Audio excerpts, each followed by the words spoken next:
Okay, today let's start in Mali.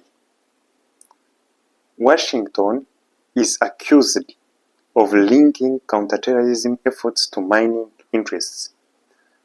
Washington is said to have proposed the elimination of jihadist group leaders in exchange for access by American companies to strategic mineral resources, particularly lithium and gold.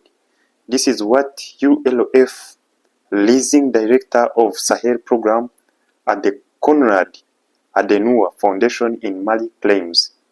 This approach fits into a broader strategy initiated under Donald Trump, which placed the issue of minerals at the center of international negotiations. The former American president had already adopted a similar approach with the DRC as part of the peace discussions involving Rwanda and Congo. But now, under Donald Trump's administration, it is very strong. So, why is Washington being accused, and who is accusing Washington more especially? Now, Washington is being accused by the European Union. The European Union is accusing Washington of trying to exploit the insecurity saga that is in the Sahel for its own interests by accessing gold and lithium in the Sahel states. That was a statement that was issued by the Malian. That was a statement that was issued by the director of Sahel program at the Konrad Adenauer Foundation in Mali. So that is what he issued, or what he said about it. So the European Union is accusing Washington of exploiting the war-torn countries of Sahel to access critical minerals for its own industries at home. So why is the European Union concerned? Let's see the broader picture. Why is the European Union concerned about Washington's interests in the Sahel? The fact is that the anti-French narrative, or the anti-French sentiment that has been sweeping across the Sahel and Africa at large, has left footprints of France in Africa.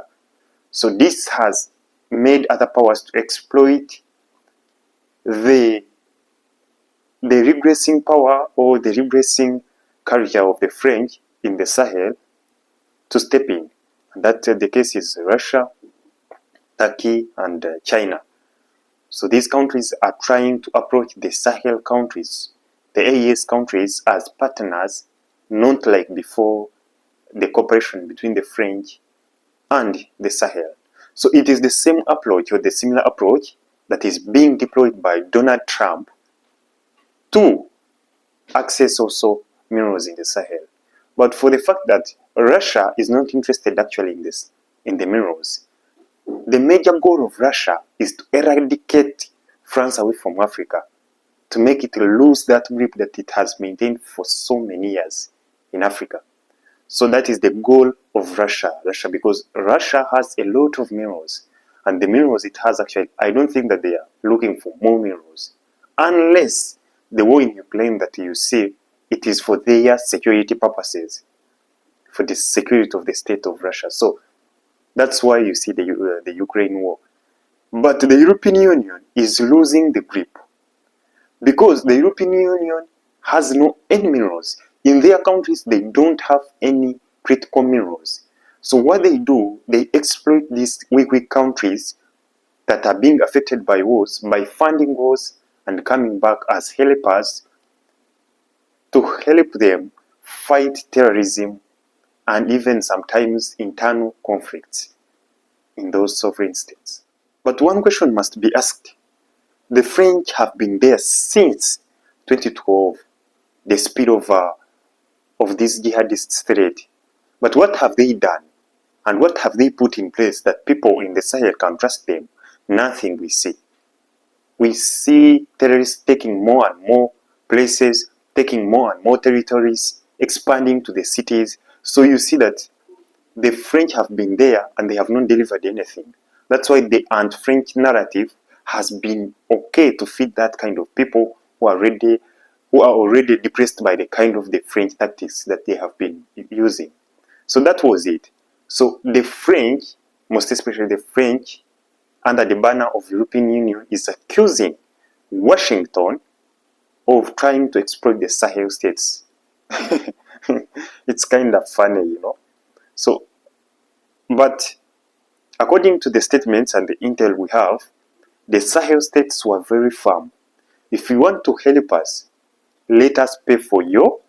We want only weapons. We don't want your service or your troops on our ground. We can fight ourselves.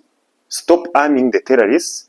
Let them go without arms and stop sponsoring them by giving them financial support and everything. Then we ourselves we are going to fight them. We just let the relax the laws on acquisition of weapons. Any weapon we want, we can purchase. Let us pay them, give them to us. Then we shall fight. If you want our gold, if you want our lithium, okay, pay for it. It's not for free. This is not a barter trade that we give you this one, you give us this one. You remember the ambassador of US, the US representative who came to Mali, when he was saying that if they try to, if they work with Washington, they will be able to acquire full security because Washington has the best military in the world. They have the best equipment in the world. They have the best trained personnel in the world. But we ask ourselves, yeah, you have been there in Niger, but Niger was under terrorism. So what has your intelligence, your military, or your troops, what has it done? We don't see any positive thing from there. So that's why the Sahel are very, very firm on that point. That just relax the laws, let us acquire the weapons we want, we shall fight the terrorists. Stop funding them. That is the critical thing. Stop funding the terrorists. It will be okay.